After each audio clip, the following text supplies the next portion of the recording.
Hello ninth graders, how are you doing? Welcome to your own channel Mentor Mitra. I hope you have been doing good and आपने हमारी सारी videos already देख ली होंगी. We have already started chapter number 2, Introduction to Linear Polynomials. And हमने इसमें दो exercises complete करी हैं जिसमें हमने डिस्कशन किया था कि पॉलिनॉमियल्स होते क्या हैं, वेरिएबल्स क्या होते हैं, टर्म्स क्या होते हैं, कोफिशिएंट्स क्या होते हैं, डिग्री क्या होती है. एंड हमने सारी डिस्कशन कर लिया है. अगर आपने हमारी वीडियोस अभी तक नहीं देखी है तो आई हाईली रिकमेंड कि पहले आप हमारी वो वीडियोस देखिए so that you get to know कि हम किस बारे में बातें कर रहे हैं. And once you are done with that so will move ahead to the next one. आज हम बात करने वाले हैं एक्सरसाइज 2.3 के बारे में. 2.3 एक्सरसाइज जो है वो काफ़ी अच्छी है और काफ़ी एक रिलेट आपको करेगी लीनियर पैटर्न से. So without wasting any time let's get started with this one. So exploring linear patterns. Linear pattern होते क्या हैं? तो अभी तक हमने देखा था कि लीनियर पॉलिनॉमियल्स क्या होते हैं. अब हम डिस्कशन करने वाले हैं कि लीनियर पैटर्न्स क्या होते हैं. So linear patterns are basically linear relationships. अब लीनियर रिलेशनशिप्स क्या होती है? We are going to talk about the relationship जो कि लीनियर है. Don't get confuse in this one, ठीक है. सो एक ऐसा relationship where the difference between the consecutive stages is constant. मतलब ये कि एक लीनियर पैटर्न हो. मतलब जैसे हमने कहा कि मान लेते हैं फर्स्ट टर्म है आपका 10, दूसरा है 20, थर्ड है 30, फोर्थ है 40. तो अगर हम आपसे पूछें, since you are ninth grader now, ninth grade में आप आ चुके हैं, you have this much amount of knowledge, कि अगर नेक्स्ट टर्म हम पूछें कौन सा होगा या उसके बाद कौन सा होगा, तो आपको ये पता है कि भाई कौन सा होना चाहिए. बिकॉज अभी तक आपने ऑलरेडी ये फिगर आउट कर लिया होगा कि कंसेक्यूटिव नंबर्स में 10-10 का गैप है. मतलब जो डिफरेंस है वो कांस्टेंट है. मतलब 10 से 20 में भी 10 का गैप है, 20 से 30 में भी जो डिफरेंस है दैट इज़ 10. 10 फिर से है तो नेक्स्ट टर्म में भी 10 का ही डिफरेंस होना चाहिए. That means the next term is going to be 50 and the next term is going to be, very good, comment in the comment chat box में कमेंट करें, बेसिकली कमेंट सेक्शन में. और सबको पता है it's going to be 60 like this. Very good. So there is a thing called rule of n. Rule of n का क्या मतलब है कि we are going to use the variable n that is going to represent the stage number और the term number. मतलब n times हो जाता है ना, जैसे हम बोलते हैं, उसको हम कहते हैं एन रूल. सो आगे हम पढ़ेंगे, डोंट वरी. अगर नहीं समझ आया है तो स्टे ट्यून्ड एंड हम इसके बारे में और अच्छे से डिस्कशन करने वाले हैं. एग्जाम्पल लेंगे तो और ज़्यादा बेटर समझ आएगा. और जैसा हमने देखा था एक चीज़ थी कांस्टेंट डिफरेंस, कि भाई कांस्टेंट डिफरेंस क्या होता है. So this is the amount which is going to be added और it could be subtracted as well at each step. जैसे आपने देखा you were adding 10, you were getting 20, 20 plus 10, फिर 30, 30 plus 10, 40, 40 plus 10, 50, and then again when you were adding 10 you were getting 60. But it's not necessary कि हमेशा ही you have to add, you may also subtract as well. मतलब अगर हम ये कहें कि first term is 100, next is 90, next is 80, तो next क्या होगा? तो this time around हम subtract कर रहे हैं 10 को, फिर 10 को एंड देन 10 को, तो हमें मिलेगा 70. ठीक है. So this is how you are going to get the constant difference. जो हमने फर्स्ट टर्म देखा था कांस्टेंट डिफरेंस, वो है ये. ठीक है. So I hope you are not confused in this one. तो हमने कहा कि finding the rule of N है, तो ये फाइंड कैसे करेंगे? तो आपकी जो एनसीईआरटी है गणित मंजरी, उसमें आपको एक बहुत ही अच्छा एग्जाम्पल दिया हुआ है जस्ट टू अंडरस्टैंड दिस, कि एक रूल है, मान लेते हैं 2n-1. जैसे हमने कहा था 2n-1, दैट मीन्स जो भी आपका वेरिएबल है, जो भी आपका अननोन है विच इज़ n हियर, उसको आप मल्टीप्लाई करते हैं 2 से. 2 मल्टीप्लाइड बाय n, एंड जो भी आंसर आएगा you are going to subtract 1 out of it, because you have to follow BODMAS. According to BODMAS you have to multiply first and then you have to subtract. पहले minus नहीं करना है, ठीक है. पहले you have to subtract, sorry, you have to multiply and then whatever the answer is going to be उसको subtract करना है, ठीक है. So इसमें कंफ्यूज नहीं होना है, BODMAS को हमेशा फॉलो करना है. So you have to multiply first and then you can subtract. ठीक है. चलिए मूविंग अहेड. सो ये जो सेम चीज़ हमने लिखी है 2n-1, उसको वर्ड्स में कैसे लिखेंगे? The number of tiles is always 1 less than twice the stage number. That means अगर हम बोलें n इक्वल टू 1 है तो उस केस में 2 multiplied by 1, like you are substituting the value of n as 1 minus 1, तो 2 1s are 2 minus 1 gives you 1, ठीक है। बट व्हाट इफ़ हम n की जगह कुछ और वैल्यू पुट करें, लाइक इट्स नॉट नेसेसरी कि हम हमेशा n को 1 लेंगे। Let's take it as 2 for example. तो 2 multiplied by 2 minus 1, 2 2s are 4 minus 1 gives you 3। That means जो भी नंबर है उसको आप ट्वाइस करेंगे, डबल करेंगे एंड सब्ट्रैक्ट करेंगे 1 से, बिकॉज इट्स 1 लेस, ठीक है। And so on so forth. We won't be wasting too much time here because videos बहुत लंबी हो जा रही हैं एंड आप फिर थोड़ा सा शिकायत करने लगते हैं कि वीडियोज़ लंबी हो रही हैं। तो will try to keep it a little shorter as much as possible. थोड़ी लंबी हो जाती है बट बेयर विद अस, थोड़ा सा आप चाहें तो स्पीड बढ़ा सकते हैं, बट मेक श्योर कि आप स्किप ना करें सो दैट आपको हर चीज़ अच्छे से समझ आए, ठीक है। So I hope you have understood this pattern क्या होते हैं। तो without wasting any time let's start with the first question of the exercise 2.3। A student has 500 rupees in her saving bank account. एक स्टूडेंट हैं, उनके पास उनके saving account में 500 रुपीज़ इनिशियली हैं and she is getting 150 rupees every month as pocket money. तो देखिए मेरी 150 रुपीज़ जो है आ रहे हैं। सो हमें याद है हमें तो पॉकेट मनी मिलती नहीं थी बचपन में, घर वाले बोलते हैं जो है सब तुम्हारा है, but she is getting 150 rupees, तो सब कुछ है बट साथ ही साथ 150 भी हैं उनके। How much money will she have at the end of every month from the second month onwards. मतलब फर्स्ट मंथ में थोड़े बहुत देंगे, फिर सेकेंड मंथ में, थर्ड मंथ में, ऐसे करके वो पूछ रहे हैं कि कितने पैसे उनके पास होंगे। and you have to make a linear expression for this same scenario and it should have nth month के लिए, ठीक है। so initial money कितनी है, initial amount कितना है, so initial amount, because it's a word problem so you have to make sure that you are writing all of this so that आपको full marks मिलें, ठीक है। तो initial amount था 500 रुपीज़ एंड मंथली कितना add हो रहा है, जैसे हमने डिस्कशन किया था कि there will be a constant difference. तो कितना आप ऐड करते जा रहे हैं, 150 rupees every month she is getting as her pocket money, ठीक है। सो आप चाहें तो लिख सकते हैं कि मंथली पॉकेट मनी या मंथली एडिशन, जो भी आप लिखना चाहें। सो monthly pocket money she is getting rupees 150।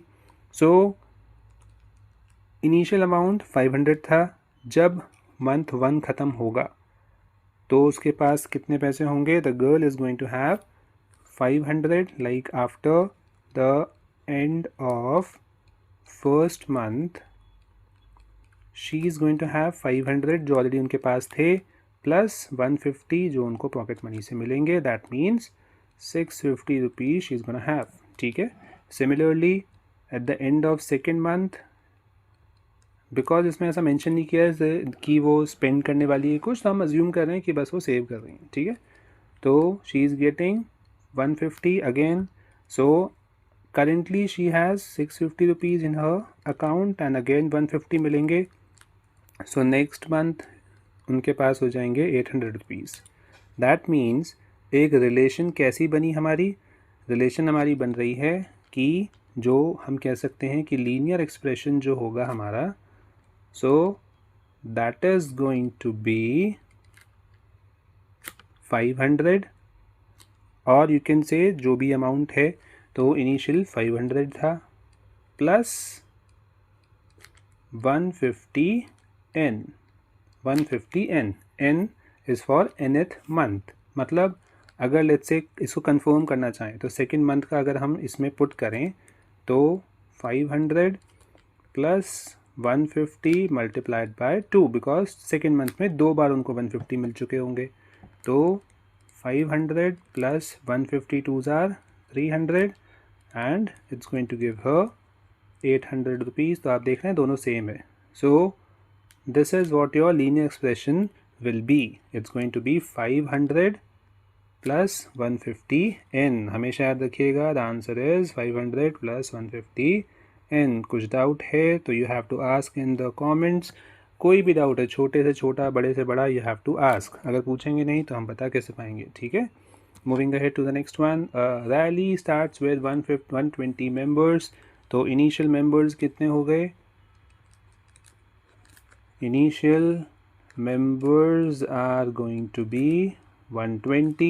Each are 9 members drop out of the group. तो इस बार आप देख रहे हैं लोग कम हो रहे हैं. So this is going to be the question जहाँ आप subtract करने वाले हैं. It's going to decrease now. ठीक है.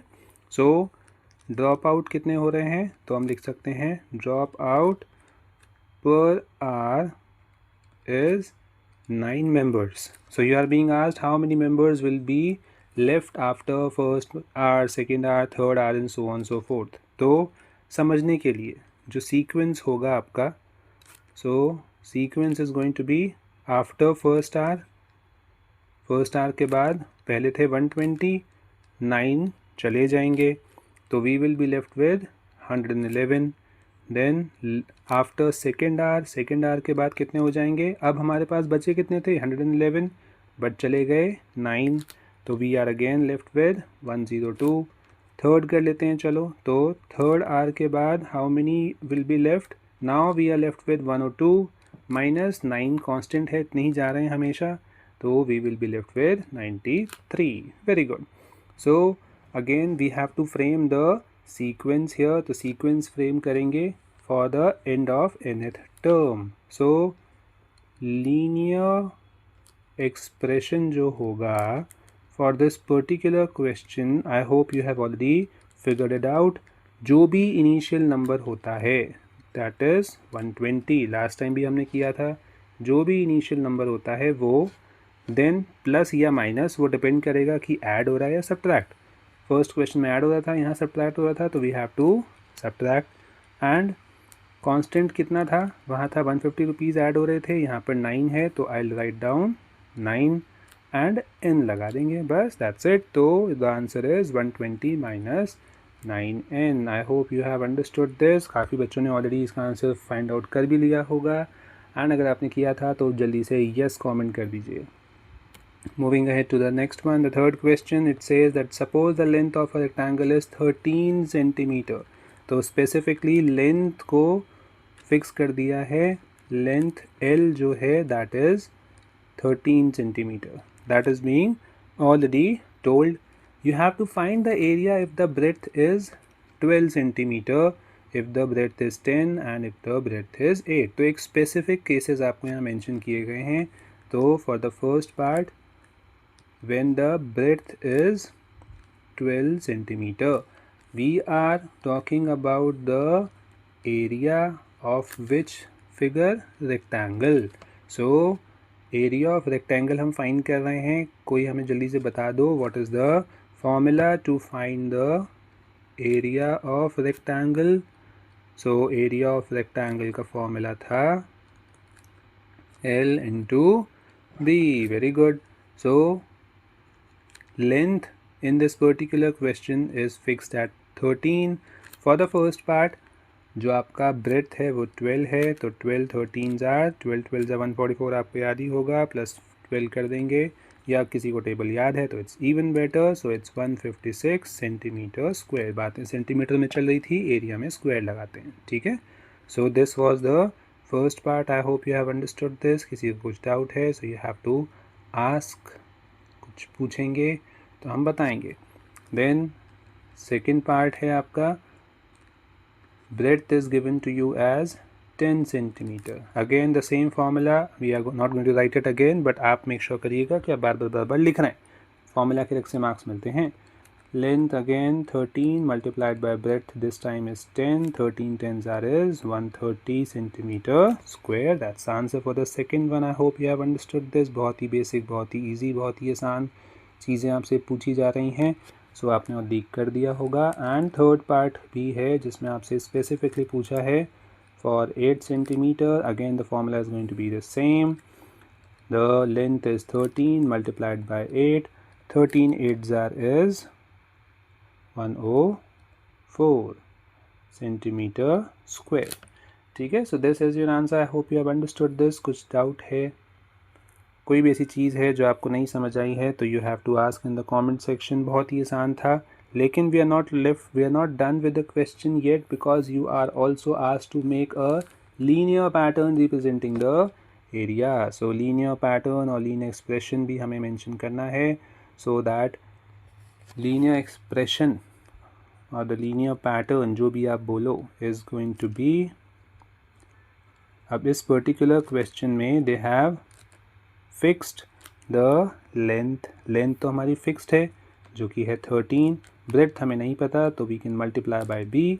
तो आप सिंपली लिख सकते हैं 13b. दैट मीन्स जैसे जैसे b की वैल्यू चेंज होगी वैसे वैसे एरिया भी अकॉर्डिंगली चेंज होता रहेगा. ठीक है, b क्या है? b is breadth. Just to clarify, कोई बेचारा कंफ्यूज हो जाए बच्चा हमारा. सो 13 इंटू लेट्स से 12 होता तो 156 होता. b की जगह 10 रखेंगे तो 130 होता. 8 रखते तो 104 होता. So I hope this is clear. Moving ahead to the next one, the fourth question. Suppose the length of a rectangular box is 7 centimeter and the breadth is 11. तो इस particular question में the length is given to you as 7 centimeter and breadth जो है that is given to you as 11 centimeter. And you are asked to find the volume of rectangular box जिसकी height is given to you as 5, second is 9 and third is 13. Very good. ठीक है, कोई बात नहीं.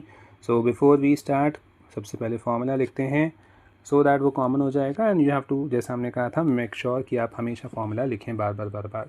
Volume की बात है तो वॉल्यूम ऑफ रेक्टेंगुलर बॉक्स.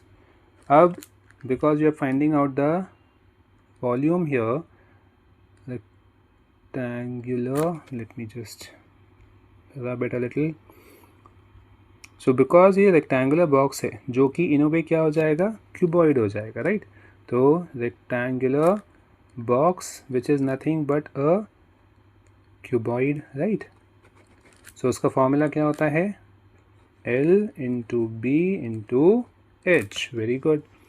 अब फर्स्ट पार्ट करते हैं इसका. फर्स्ट पार्ट क्या कह रहा है? The first part says the height is 5. ठीक है, 5 है, कोई बात नहीं. h है आपका 5 सेंटीमीटर. फॉर्मूला b था l into b into h. l fixed है 7, b फिक्स्ड है 11, h अब आपको बताया गया है फॉर दिस पार्ट 5. ठीक है, तीनों को आप मल्टीप्लाई कर दीजिए. 11 7s are 77, 77 5s are 385. बातें चल रही हैं सेंटीमीटर में और क्योंकि वॉल्यूम है तो आप लगाओगे cube. Very good. Moving ahead to the second part. जल्दी से फिनिश करें इसको भी. सेकंड पार्ट क्या कह रहा है? The second part says the height this time around is 9 centimetre. So the volume again the formula remains same, L into b into h. h थोड़ा अच्छे से लिख देते हैं. Length again will remain same, 7 into 11. The height this time change a little bit. 11 7s are 77, 77 9s are 693 centimetre cube. Same. And the third part क्या था? Third part है 13 centimetre. थोड़ा सा इसको ठीक कर देते हैं. कोई बच्चा अगर कभी कभी स्किप कर देता है और सीधा पहुंचते हैं, बोलेंगे अरे क्या लिखा है, समझ ही नहीं आ रहा है. अगर वो साथ होते तो बड़े आराम से समझ आ जाएगा कि क्या हम लिख रहे हैं. एनीवेज, थर्ड वाला पार्ट है 13 सेंटीमीटर का. That means same formula, L into b into h. Length again was fixed at 7 into 11 into this time around 13. 77 into 13 is going to give you 100. ठीक है, तो the answer is 1001 centimetre cube. That's it. अब आपसे specifically पूछ भी लिया है linear pattern, जैसा हमने लास्ट क्वेश्चन में किया था वैसे ही यहाँ पर भी हम करने वाले हैं. तो द लीनियर पैटर्न लिखो, लीनियर एक्सप्रेशन लिखिए, सेम ही बात है. डोंट गेट कन्फ्यूज, जैसा हमने बार बार बोला है.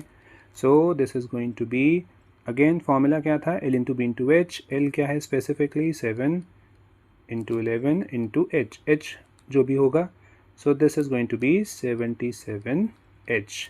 तो this is the answer for the third part. H क्या है? H है हाइट. Very good. तो यहाँ तक हम क्लियर हैं and we are moving ahead to the last question. Sarita is reading a book of 500 pages. Okay, so total pages कितने हैं बुक में? Total pages are 500. She reads 20 pages every day. Every day she is reading 20 pages. तो daily reading कितनी है सरिता की? तो daily reading हम short में लिख रहे हैं. इट्स नॉट नेसेसरी कि वो मैथमेटिकली बिल्कुल मैथमेटिकली बोल रहे हैं, इंग्लिश ग्रामेटिकली बिल्कुल करेक्ट हो, क्योंकि जब हम स्टेटमेंट लिखते हैं so we try to give the meaning of what we are trying to write. We are not too much concern. All the कोशिश करनी चाहिए कि हम ग्रामेटिकली भी ठीक रहें, बट अगर नहीं भी होगा तो चलेगा, मार्क्स नहीं करते हैं, बट स्टिल कोशिश करें कि अच्छा लिखें. एनीवेज टोटल रीडिंग जो है उनकी डेली की वो है 20 पेजेस. तो again this is going to decrease, कम होने वाले हैं, है ना. So how many pages will be left after 15 days. तो नंबर ऑफ डेज आपको यहाँ पर स्पेसिफाई कर दिए गए हैं 15 फॉर द फर्स्ट पार्ट. अब एक दिन में अगर 15 पढ़ती हैं, 2 में 30, 3 में 45 and so on so fourth होगा. दैट मीन्स हम क्या करने वाले हैं कि आफ्टर 15 डेज 500 में से 15 मल्टीप्लाइड बाय 20 जो उन्होंने पढ़ लिए होंगे 15 डेज में. ठीक है सरिता ने. तो 500 माइनस 15 माइनस है 15 2 आर 30 और एक जीरो लगा देंगे आप. सो 300. तो 15 डेज में 300 पेजेस पढ़ चुकी हैं. That means she will be left with 200 pages after 15 days. और आपसे पूछा है express this in the linear pattern. So again जैसा हम बार बार करते आ रहे हैं यही सेम चीज़. तो द लीनियर पैटर्न, और जैसा हमने बार बार कहा एक्सप्रेशन जो भी लिखा हो सेम ही बात है, is going to be initial value जो होती है वो लिखते हैं आप 500 माइनस, बिकॉज सब्ट्रैक्ट हो रहा है, कितने पेजेस पढ़ती हैं 20. तो आई राइट डाउन 20 n. तो दिस इज़ द आंसर. क्योंकि यहाँ स्पेसिफाई नहीं किया है हमें क्या लेना, तो हम n ले सकते हैं. हो सकता है कोई बोले कि भाई d ले लो क्योंकि डेज़ की बात चल रही है, तो आप d भी ले सकते हैं. Just a variable and you have 26 different options to choose from. So आप कुछ भी यूज़ कर सकते हैं. So I hope you have understood all of this. ये सब समझ आ गया है. अगर कोई भी डाउट है तो make sure to ask in the comment section. And if you have not subscribed yet तो आई हाईली रिकमेंड कि आप हमारी वीडियोज़ अगर पसंद करते हैं तो आप इस चैनल को भी सब्सक्राइब करिए, अपने दोस्तों के साथ शेयर करिए और वीडियो को लाइक ज़रूर करें. और आपको वीडियो में क्या अच्छा लगता है वो भी कमेंट करें, और कुछ नहीं भी अच्छा लगता है तो भी कमेंट करें, सो दैट हम उसको ठीक करें. So will see you in the next one. Till then keep studying. Bye bye.